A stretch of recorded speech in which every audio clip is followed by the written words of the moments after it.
All right, welcome. It's time for us to look at what we've got on the desk on today's edition of the program, The Desk on Global Television. My name is Anthony Momodu. Welcome to today's edition, the second day of October 2024. We'll be looking at the foreign scene. We'll be looking at the issue concerning the United Nations Secretary General, Antonio Guterres, who has been banned from entering Israel. That's according to the report telling us that United Secretary General has been declared a persona non grata and banned from entering Israel following the latest attacks from Iran.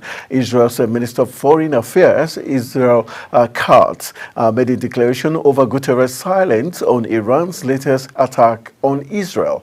On Tuesday, Iran launched over 180 ballistic missiles into Israel. The Israeli military said it received no report of injuries from the Iranian missile attack.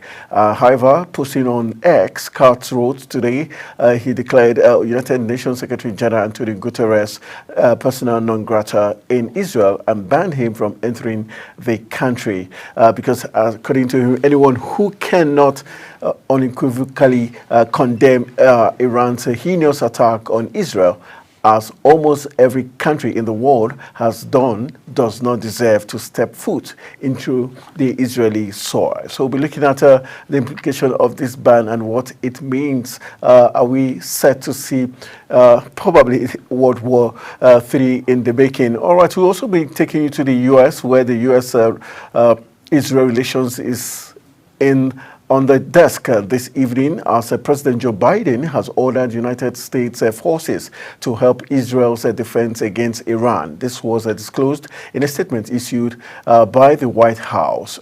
Recall that Iran had launched missiles against Israel, and U.S. National Security Council spokesperson Sean Survey said Biden and Vice President Kamala Harris are monitoring the Iranian attack against Israel from the White House Situation Room and are receiving regular updates from the national security team. So we'll be looking at that particular talking point. We'll move on. Still looking at things happening in the Middle East, where it's all about the Iran-Israel war. So Iran has extended the closure of its airspace as it expects Israeli retaliation following its attack on enemy country on Tuesday evening. All flights have been cancelled until 5 a.m. on Thursday to maintain aviation security, state news agency ISNA reported, citing a spokesman for the aviation authority. This is another very interesting talking point we'll be looking at on today's edition. Then fast forward, coming back to the national level, where we'll be looking at the House of Representatives has taken preliminary steps to strip state independent electoral commissions of the power to conduct local government elections. A bill to that effect passed its first reading on the floor of the House last Thursday. It was titled A Bill for an Act to Amend Electoral Act 2022 to vest INEC with the power to conduct local government council elections and for related matters. This was sponsored by a member representing the Idiato North and Idiato South Federal Constituency, Imo State, Ekenga Ugochinyere, alongside 24 others. The bill seeks to delete Section 98, subsection 1 of the Electoral Act and replace it with a new subsection 98, subsection 1, part 6. All right, so we'll be looking at the implication of this move by the lawmakers.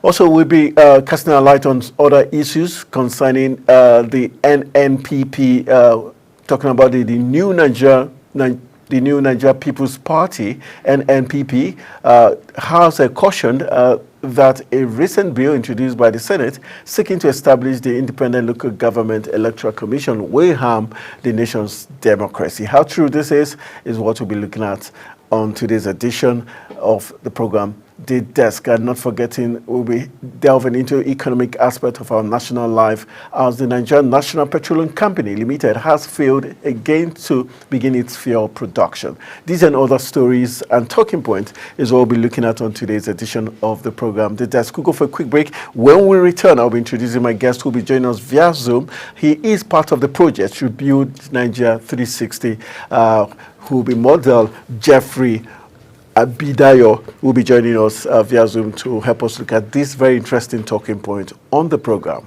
The Desk. Stay with us.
Is The Desk on Global Television.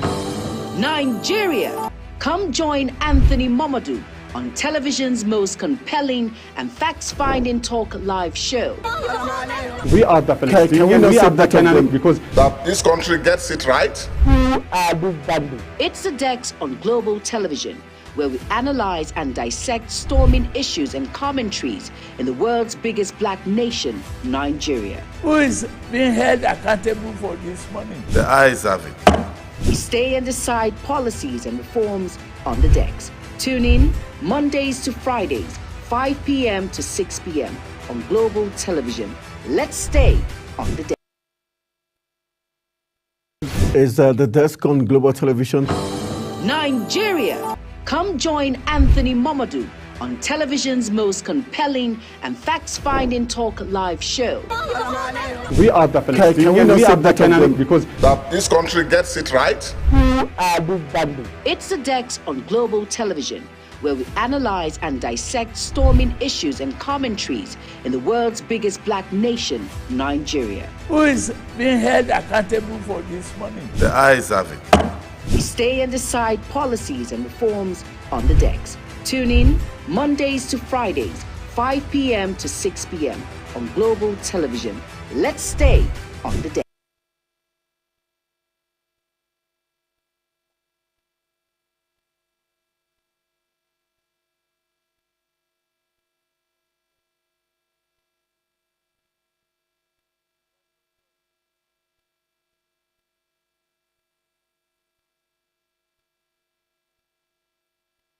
For an insightful idea that takes the center stage and the conversation that gets beyond the headlines, to explore the lasting impact of political decisions, Big Talk got you covered. From policy debates to geopolitical insights, from thought-provoking discussions to actionable insight, what is the real responsibility of government? Big Talk delves deep into the heart of the matter.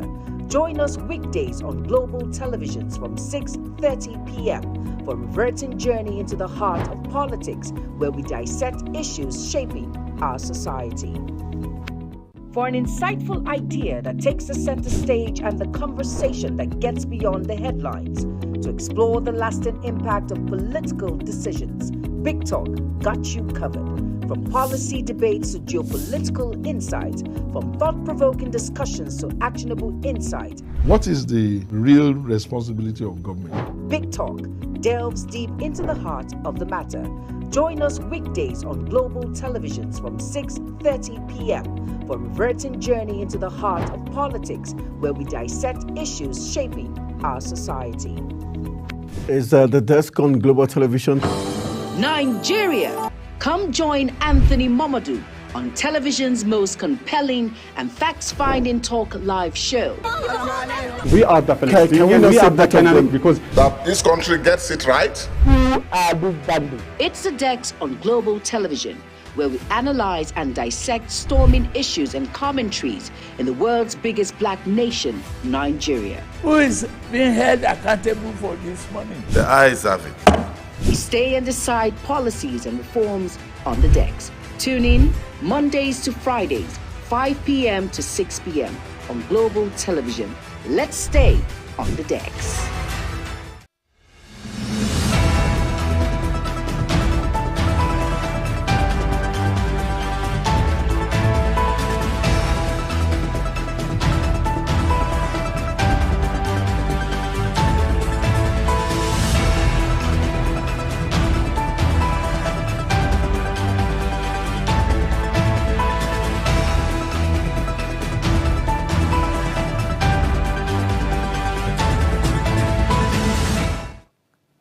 Let's just give you some update of the trending stories. Hopefully, we'll have our guest join us via Zoom as we reel out some of the interesting talking points we'll be looking at. The fact that the United Nations Secretary General Antonio Guterres has been declared a persona non grata and banned from entering Israel following the latest attacks from Iran. As Israel's Minister of Foreign Affairs, Israel Katz, made a declaration over Guterres' silence on Iran's latest attack on Israel. On Tuesday, Iran launched over 180 ballistic missiles into Israel. The Israeli military said it received no report of injuries from the Iranian missile attack. However, posting on X, Katz wrote today he declared the United Nations Secretary General Antonio Guterres a persona non grata in Israel and banned him from entering the country, saying anyone who cannot unequivocally condemn Iran's heinous attack on Israel, as almost every country in the world has done, does not deserve to step foot on Israeli soil. This is a Secretary General, according to him, who has yet to denounce the massacre and sexual atrocities committed by Hamas and murderers on October 7th, nor has he led any effort to declare them a terrorist organization. A Secretary General, according to him, who gives backing to terrorists, rapists, and murderers from Hamas, Hezbollah, and Houthis, and now Iran, the mothership of global terror, will be remembered as a stain on the history of the United Nations. Israel says it will continue to defend its citizens and uphold its national dignity with or without Antonio Guterres. Israel vows to retaliate Iran's attack. All right, moving on to other from the U.S. Says President Joe Biden has ordered United States forces to help Israel's defense against Iran. This was disclosed in a statement issued on Wednesday by the White House. Recall that Iran had launched missiles against Israel, and U.S. National Security Council spokesman Sean Survey said Biden and Vice President Kamala Harris are monitoring the Iranian attack against Israel from the White House Situation Room and are receiving regular updates from the National Security Team. Survey said Biden had directed the U.S. military to aid Israel's defense against Iranian attacks and shoot down missiles targeting Israel. The statement came as Iran's Islamic Revolution Guards Corps said it had targeted Israel with dozens of ballistic missiles. And also getting a feedback from Iran. Iran has also extended its closure of its airspace as it expects Israeli retaliation following its attack on the enemy country on Tuesday evening. All flights have been cancelled until 5 a.m. on Thursday to maintain aviation security. The state news media ISNA had reported, citing a spokesman for the Aviation Authority. Iran initially closed the airspace over Tehran, cancelling all flights up until Wednesday morning after it launched a barrage of missiles at Israel on Tuesday evening. Iran's Islamic Revolutionary Guard Corps said the attack was in retaliation for the killing of Hamas leader Ismail Haniyeh, Hezbollah chief Hassan Nasrallah, and Iranian general.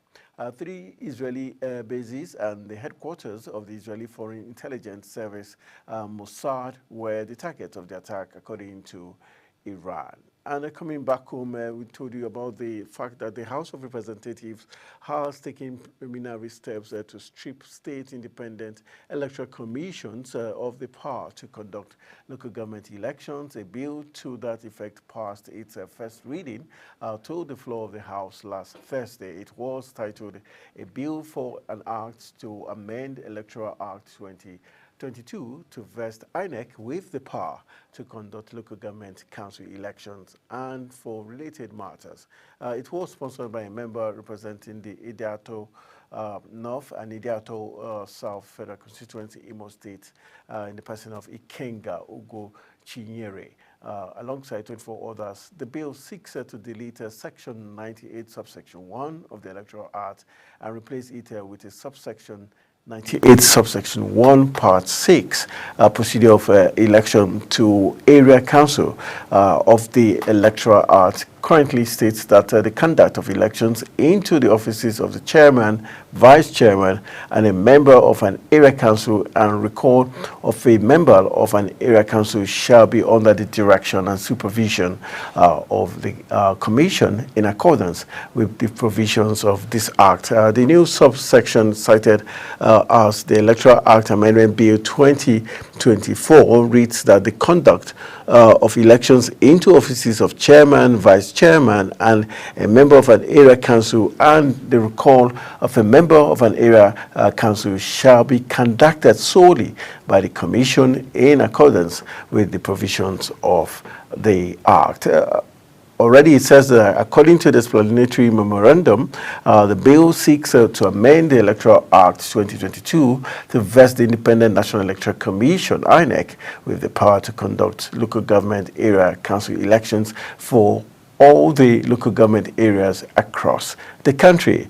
Prominent groups and eminent Nigerians, including the federal lawmakers, have been vocal in their demand for INEC to take over the conduct of council elections, citing the influence and control of state governors over local governments. INEC has consistently reiterated its readiness to assume the responsibility of conducting local government elections if the National Assembly amends the relevant laws governing the country's electoral process. So we're going to see how that's going to pan out. Before now, INEC national level did conduct elections at the local government level, so it shouldn't be out of place or so difficult for them to rearrange the processes and put all machinery in place to ensure that they would, going forward, conduct the elections in the 774 local government areas in the country to, as a matter of urgency, prevent the influence which the state governors would have on the local government elections, where technically they will be putting their different form of stooges as elected persons, local government chairman. So let's see how this is going to pan out in the coming days. If the lawmakers succeed in moving this process from the first, it has already passed the first reading.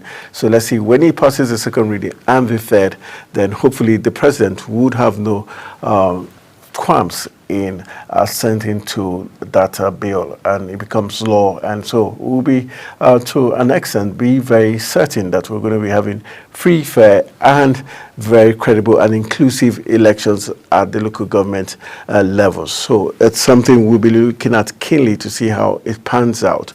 All right, we'll also be looking at, though we're already seeing some oppositions from some political parties, and one of them being the New Nigerian People's Party, which has cautioned that the recent bill introduced by the Senate seeking to establish an independent local government electoral commission will harm the nation's democracy. From which angle are they looking at it? Is best known to the NNPP, which have described the proposed legislation as a sinister move to destroy democracy in the country, alleging that it was laden with fraudulent intent and purposes. But the question is, before now we had INEC did conduct both the local government elections, so I don't saying it's outrightly going to be fraudulent and has the intent and purposes of manipulating the process seem a very tall order or tall point of view to be taken by that party, talking about the NNPP. Already we know that the bill has been titled the Local Government Independent Electoral Commission Bill established 2024, and was sponsored by the Chairman, Senate Committee of Finance, talking about the man, Senator Sani Musa, APC, Niger East, and has since passed the first reading stage in the Senate. Meanwhile, responding to the development in the statement by its National Publicity Secretary, Ladipo Johnson, Esquire, the NNPP claimed that the bill intended to establish a new body as an autonomous organization mandated to organize, oversee, and conduct elections for offices of the local government area chairman and councils in all of the states of the Federation. Meanwhile, Johnson said it was inconceivable that such a bill was being proposed as a platform to conduct local government elections in the country. He observed that the conception of the piece of legislation would make the body a federal agency and would rob it of any outer of integrity to serve as envisaged purpose. According to him, arrogating federal powers to such an agency can only compound an already chaotic and crisis-prone election process, adding that it would never serve any good purpose, but rather destroy whatever was left of the nation's democracy. All right, a very interesting take by the NNPP publicity secretary, who also did further note that the problem with elections in the country was institutional, as the process was usually tainted with fraudulent practices. As such, did not warrant new agencies, but a change in attitude by operators of the system by applying electoral laws strictly and defending democracy at all times. Do you think the NNPP have got a point? To some school of thought, yes, they do, but to other school of thought, it's only natural and right for INEC to, as long as they can conduct the presidential, the governorship, and other elections. The local government elections shouldn't be so much of a task that they cannot achieve. All right, we'll see how this is going to be panning out. Let's move on to other economic matters, which has to do with the Nigerian National Petroleum Company Limited has again failed to begin fuel production at the Port Harcourt refinery in Rivers State. This is despite the refinery failing to commence operations after about 6 postponements as of August 2024. Reports observe that the promises made to Nigerians by the Federal Ministry of Petroleum Resources and the NNPC about the refinery have continued to hit brick walls. After the failure of the early August promise, the chief financial officer of the NNPC, in the person of Umar Ajia, said that the Port Harcourt refinery will commence operations in September 2024. Speaking to journalists in August, Ajia had said petroleum products would be ready for testing before being supplied to the domestic market in September. As September ended, just some days back, in the last 48 hours, the NNPC did not give any update about the refinery. Since December 2023, NNPC, which is in charge of all the government refineries, has given Nigerians different dates, assuring them that the refinery would begin the sale of refined products soon. In July, we had the group chief executive officer of the NNPC, in the person of Mele Kyari, who also did state categorically that the refinery would come into operation in early August. That same Kyari said in 2019 that NNPC would deliver all the country's 4 refineries before the end of former President Muhammadu Buhari's administration. However, the promise was not fulfilled in August, which was the 6th postponement, though the NNPC said it was, of course, the refinery, because the refinery was yet to commence operations. It's quite very laughable, because recall that the 210,000 barrels per day refinery was said to have reached what the NNPC called mechanical completion of a rehabilitation of work in December. And it stated that the facility would start refining 60,000 barrels of crude oil daily after last year's Christmas break. Later in January, Kyari said the refinery was being tested and would begin and was ready or would be ready at the end of January. But fast forward October 2nd, we're still waiting for the NNPC to kickstart the refinery production. So it tells you there's some level of insincerity and uncertainty around the oil sector. Why the continuous 6 postponement?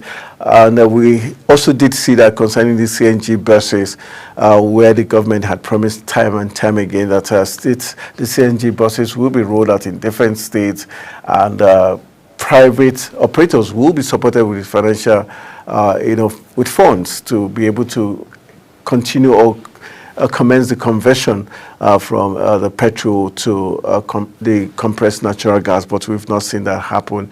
We saw the same attitude follow suit when it had to do with the student loan. There was several postponements before finally it did kick off. And how sustainable that is remains to be seen. But this has been some of the hallmarks of the present administration, the fact that there's always a flip-flop in policy, change of dates, and the uncertainty about every new project being marked for the good of the Nigerian citizen. So it leaves a lot to be desired. It begs the question, is it that proper background checks were not done, projects monitoring and evaluation before they come to the media or before it's announced to the Nigerian public that this XYZ will be taking place?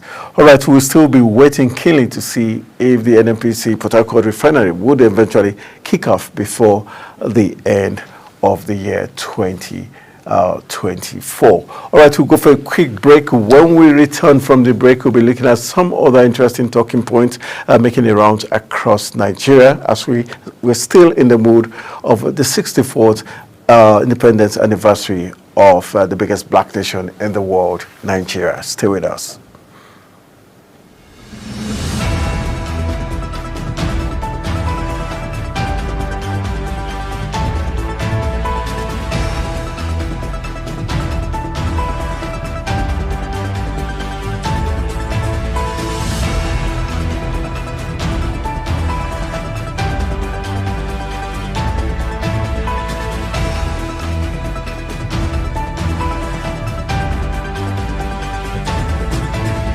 The desk on Global Television.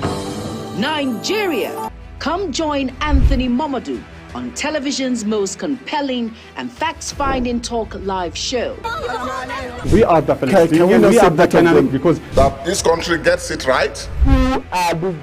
It's the Desk on Global Television, where we analyze and dissect storming issues and commentaries in the world's biggest black nation, Nigeria. Who is being held accountable for this money? The eyes have it. We stay and decide policies and reforms on the decks. Tune in Mondays to Fridays, 5 p.m. to 6 p.m. on Global Television.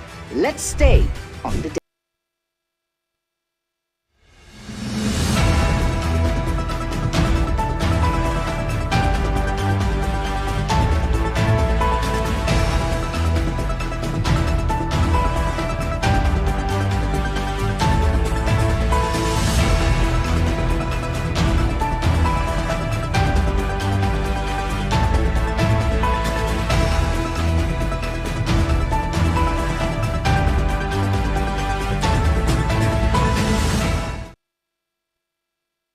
All right, welcome back from the break. We're still watching the desk on Global Television, and we're still looking at some salient issues making the rounds. Let's move on to the next talking point, which has to do with insecurity in the country. It's no longer news that in the last 10 plus years, Nigeria has been facing different forms of insecurity, from kidnapping to banditry and terrorist attack across the 6 geopolitical zones of the country. And one man who seemed to have the guts to always speak truth to power, Senator Ali Ndume, is at it again, giving some piece of advice to President Bola Ahmed Tinubu, as the report reaching us tells us that the senator representing Borno South in the National Assembly, Muhammad Ali Indume, has called on President Bola Tinubu to hire the services of military contractors to wipe out the remnants of Boko Haram terrorists in Borno State. Indume, who hailed the gallant performance of the Nigerian military and civilian JTF, however, said they were ill-equipped to carry out the task of eliminating the remaining insurgents in the northeast. The question is, how could the same persons he's hailing as being gallant, how can they also be ill-equipped? We know the billions of dollars that was earmarked and given to Brutai, the former Chief of Defense Staff, Army staff, and the military to fight Boko Haram. The huge budget that has been consistently for the last 5 or say 10 years that has been given to the military to help them fight insurgency in the country. We've seen the military also, Nigeria purchase fighter jets from the United States of America, even with the ugly incident that did occur when Nigeria tried to buy some equipment, firearms from South Africa. And with all this money that has been earmarked and expended with the military, it's very sad to hear that the same military is ill-equipped to carry out the task of eliminating the remaining insurgents in the northeast. And so the question is, Ali Indume, is he speaking from two sides of the mouth when he says he's hailing the gallant performance of the Nigerian military and civilian JTF, but however saying they are ill-equipped to carry out the eliminating the remaining insurgents in the northeast? That should be the easier part of the deal. He also did say even the superpower of the world hired military contractors to aid them in their warfare. He listed United States of America, he listed Russia, the United Kingdom, and France, among others, as countries that have often engaged the services of machineries, which he is calling military contractors. The lawmaker also noted that the measure would be a temporary one, and in the long run, able-bodied Nigerian youths can be drafted to raise the number of military force in the country to at least 1 million. It's a very tricky one, because when you say hire these machineries or military contractors to temporarily help in eliminating the remainders of the Boko Harams and the terrorists, the question is, what's the guarantee that you will be able to ease them out of the country without them causing any further damage? And what is also the security implication of allowing machineries, military contractors, enter into our space and getting all the needed information about the four corners of the country? And that could be another danger for Nigeria on the long run if we are to face enemies from outside, because bringing such military contractors into the country has its own implications, security implications. And he talked about the fact that able-bodied Nigerian youths can be drafted in to raise the number of military force in the country at least to 1 million, which is very, very scary, because we're looking at a country of over 250 million people, and we're only angling to get 1 million people in as the security to secure the lives of over 200 million people and with a large expanse of land. That's going to be a very tough one, and I wonder if that advice from Ali Indume was totally or well thought out.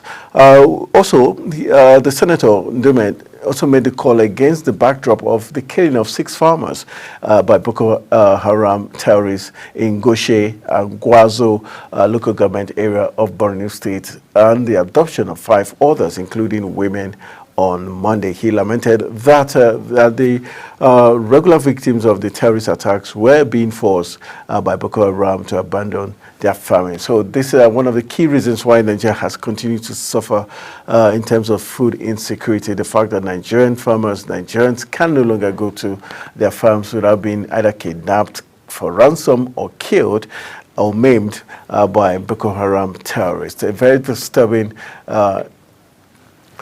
event that has been occurring in the last 5-10 years, which the government has said they were already putting measures by ensuring that they sent military officers to the farmlands to allow farmers go to the farm. And the question has always been, how many farmlands can the military, protect the farmers there, especially the fact that we don't have up to 1 million soldiers, foot soldiers, and also what does that mean? You put about 500,000, or how many thousands can you put across the farmlands in the country?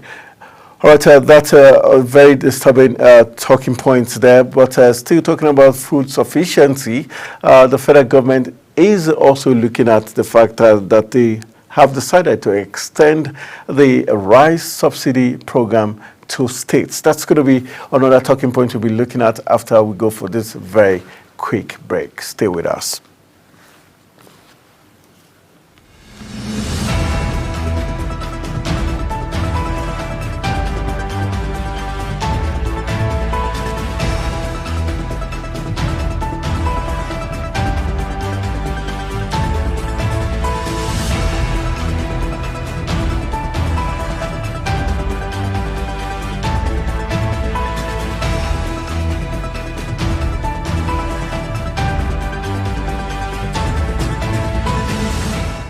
Is the desk on Global Television? Nigeria. Come join Anthony Momodu on television's most compelling and facts-finding talk live show. We are the Palestinians. Can we not we say are the that Canaan again? because That this country gets it right. who are these bandits? It's the Dex on Global Television, where we analyze and dissect storming issues and commentaries in the world's biggest black nation, Nigeria. Who is being held accountable for this money? The eyes have it. We stay and decide policies and reforms on the Dex. Tune in Mondays to Fridays, 5 p.m. to 6 p.m. on Global Television. Let's stay on the Dex. For an insightful idea that takes the center stage and the conversation that gets beyond the headlines, to explore the lasting impact of political decisions, Big Talk got you covered. From policy debates to geopolitical insights, from thought-provoking discussions to actionable insight, What is the real responsibility of government? Big Talk delves deep into the heart of the matter. Join us weekdays on Global Televisions from 6:30 p.m. for a reverting journey into the heart of politics, where we dissect issues shaping our society.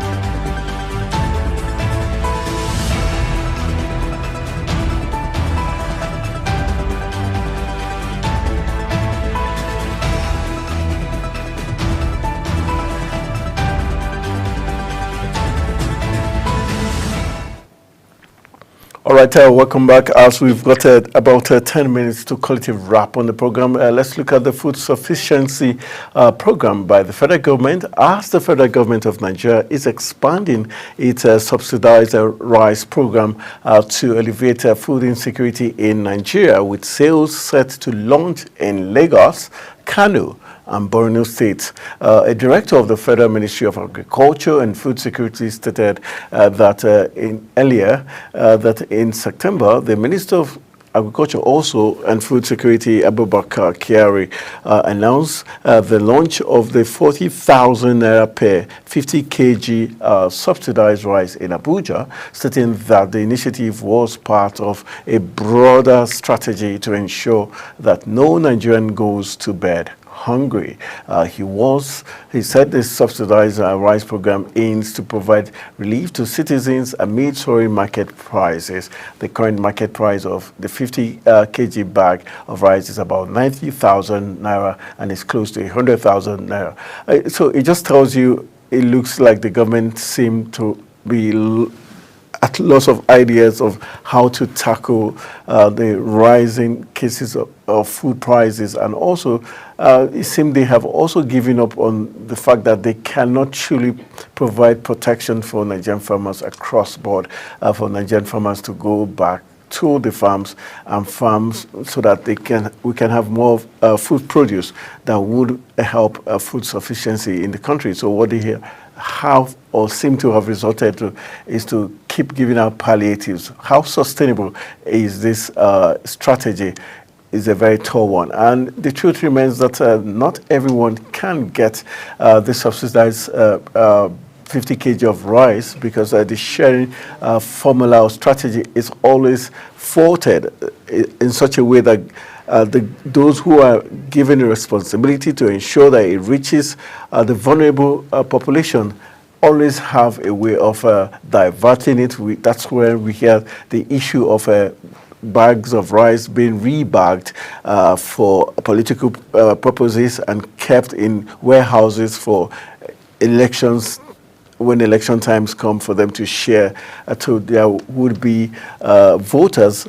And also, for even when it's given out, it's not given to the vulnerable population. Rather, it's diverted to party faithfuls or government officials and their cohorts and their family members, rather than the vulnerable group and the less privileged who truly need these palliatives to, cushion the effect of the harsh economic situation and the inability of lots of farmers and the poor ones in the rural areas to be able to access their farmlands, to even farm, to be able to feed their family. So it's still a very, very very dicey strategy which the government has decided to follow suit and continue. Now they're saying they're going to extend it to different states, meaning that they believe that this is the only way forward, and technically also meaning that they have lost faith and confidence in the security agencies to be able to finally drive out the bandits, the terrorists, so that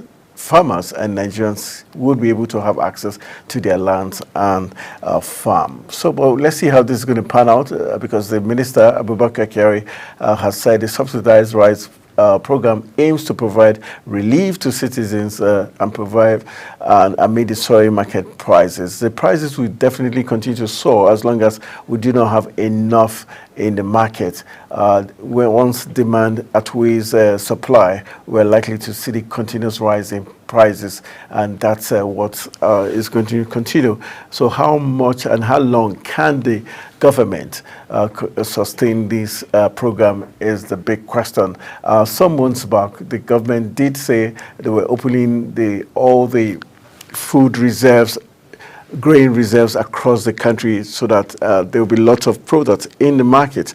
That didn't last long, and they ran out of stock. So let's see how this is going to work out. But already we know that the current market price for a 50 kilogram bag of rice goes for 90,000, and in some places 100,000, which is out of the reach of the common man. All right, let's also let you know that this translates that approximately to 1,000 trucks each carrying 600 bags. And another official at the ministry said civil servants in Abuja, particularly around the federal ministries, have been benefiting from the sales of the subsidized rice. The official also did confirm, however, that there had been challenges with the coordination and public cooperation at the National Agricultural Insurance Corporation Center, where the rice was being sold. He said the source added that the individuals blocked entry and refused to follow sales protocols, complicating the process. That's what we're saying. These issues are not as straightforward as they look, and so what it means is that the government would, at the end of the day, fail to meet the needs of those who truly need it, talking about the vulnerable populations, those are in the IDPs, those are in the rural areas, those are directly affected, because for the rice bags that are sold, it seems to favor those who work for the civil service in the Federal Capital Territory. Those are the subnational levels. How well the distribution is going cannot be guaranteed. All right, that's the much we can take on that issue as regards the farm food security measures being taken by the federal government by extending the distribution of the subsidized rice across the state level. Not forgetting that just yesterday, Nigerians did continue the low-key celebration of the 64th anniversary of our great country, and there was the issue of protests in some locations, especially in Lagos and in Abuja, where some protesters did gather trying to march to the iconic Eagle Square. They were met with strong resistance at the beggar axis of the Federal Capital Territory, where once again the Nigerian police were found wanting of using force to disperse the youth or the protesters rather than using other diplomatic means to handle that situation. It begs the question, for how long would the Nigerian police force continue to use force in carrying out its responsibility? And we know that lives were lost in the last hashtag End Bad Governance protests, and we had expected that the Nigerian police force would have been more tactical in the handling of yesterday's protests that did occur in the beggar axis of the Federal Capital Territory and other parts of the country. All right, that's how we're going to call it a wrap on today's edition of the program, The Desk on Global Television. My name is Anthony Momodu, saying thank you for joining me on today's edition. Hopefully tomorrow we'll be having our guests join us live in the studios and hopefully via Zoom so that we can look at other issues making the rounds across the globe and right here in Nigeria. Good evening.